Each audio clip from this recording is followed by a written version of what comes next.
Kalau Jumatan, imam kita kan waktu khutbah selesai, pertama duduk tak?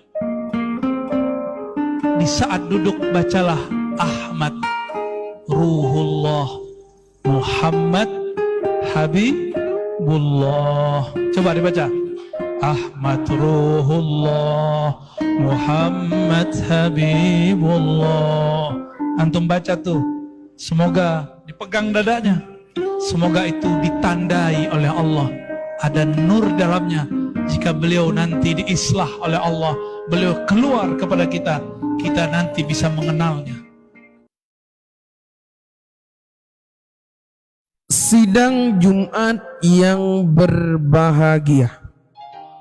Sering sekali dan sudah familiar sekali kita dengarkan kalam itu, ucapan itu keluar daripada mulutnya atau lisannya para khatib yang sedang berkhutbah di mimbar-mimbar Jumat. Sidang Jumat yang berbahagia. Lalu apa maksudnya? Apa maknanya? Apa hakikatnya itu semua? Sebelum kita masuk ke pembahasan ini, kita simak hadisnya Nabi SAW.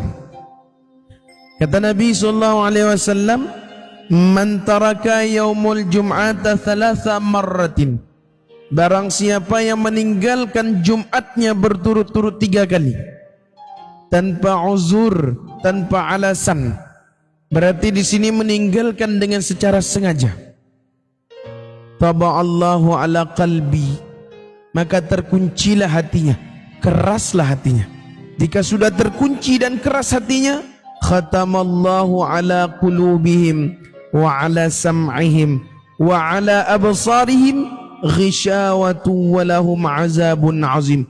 Itulah azab di atas azab tatkala ketika matinya hati di dalam jasad yang masih hidup.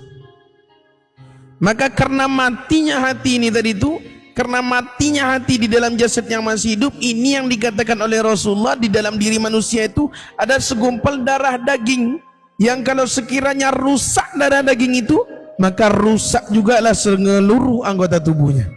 Kalau sekiranya baik darah daging itu, maka baik juga seluruh anggota tubuhnya. Itulah yang disebut dengan kalbu. Puncaknya itu berada di kalbu. Kalbu itulah yang menentukan jasad ini baik atau buruknya. Kalau kalbu ini telah keras, kalau kalbu ini telah mati, dampaknya kepada mana? Qulubihim wa ala sam'ahim, berdampak pada pendengaran, wa ala absarihim, berdampak pada penglihatan, sehingga dia sudah tidak mampu memandang dengan pandangan basirah, sehingga dia sudah tidak mampu memandang dengan pandangan kalbunya. Dia hanya akan mampu memandang orang dengan pandangan satu mata.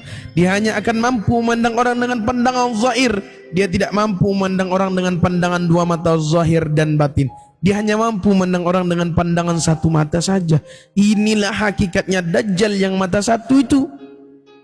Karena kalbunya keras, karena kalbunya mati, karena kalbunya tidak berfungsi, maka dia hanya memandang orang dengan pandangan 1 mata. Dia hanya punya 1 mata saja. Ini hakikatnya Dajjal. Kita kembali kepada pembahasan Jumat tadi itu. Lalu apa itu Jumat?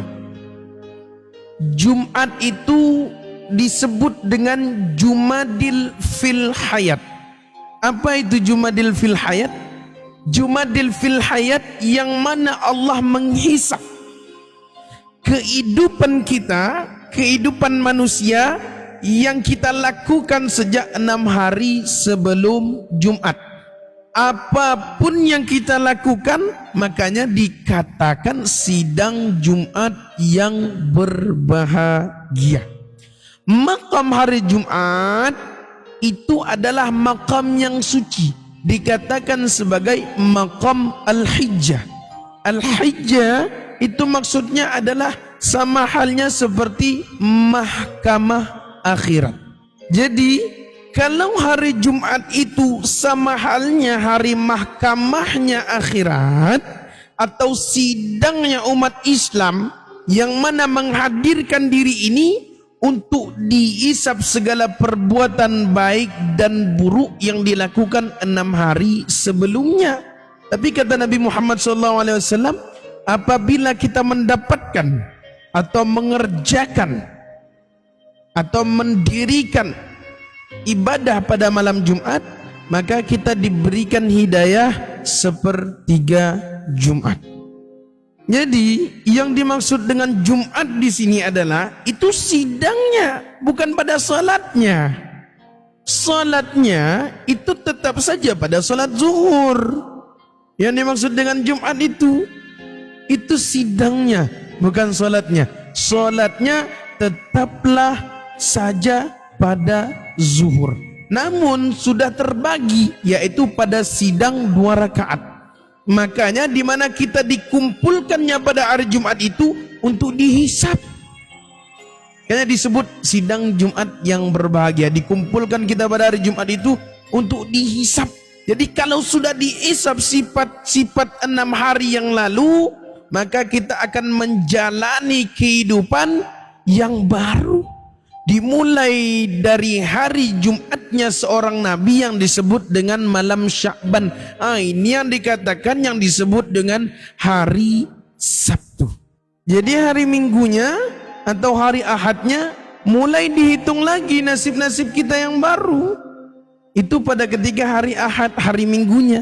Tapi kalau kita tidak menghadiri qadrat daripada Jumat ini atau sidang Jumat ini tadi itu, maka kita memakai sifat-sifat atau perbuatan amaliyah yang lama. Ini yang membuat tertumpuknya sifat-sifat kita, akan membuat terjadinya karma alam. Sering kita mendapatkan musibah karena karma alam ini berlaku di atas permukaan tanah itu tadi itu. Karena dalam sidang Jumat ini disebut ada 2 perkara. Pertama, digantikan dengan 2 kurban. 2 kurban dinilai dengan azan zuhur. Dimulai Jumat dengan azan, berarti qadrat daripada khutbah itu sudah menggantikan 2 rakaat, dan 2 rakaat tadi akan disambung dengan zuhurnya. Berarti 4 rakaat dan zuhur tetap berjalan dia. Jumat atau Jumaah atau jamaah itu umat. Jadi bukan jamaah yang sebanyak dalam masjid, tapi seluruh umat muslim di dunia ini, khusus laki-laki, wajib menghadiri Jumatan ini tadi. Tapi yang dimaksud dengan laki-laki di sini bukan laki-laki dalam pandangan zahir, tapi hakikatnya laki-laki itu. Jadi kalau sudah hakikatnya laki-laki itu, bagi perempuan pun di dalam hakikatnya ada sang laki-laki itu. Mudah-mudahan kita dapat menghadiri di hari Jumat ini, Jumat yang penuh berkah ini, kita mampu digerakkan, kita bisa digerakkan, kita mampu untuk melangkah, mengayunkan tangan kita untuk menuju ke persidangan Jumat yang berbahagia.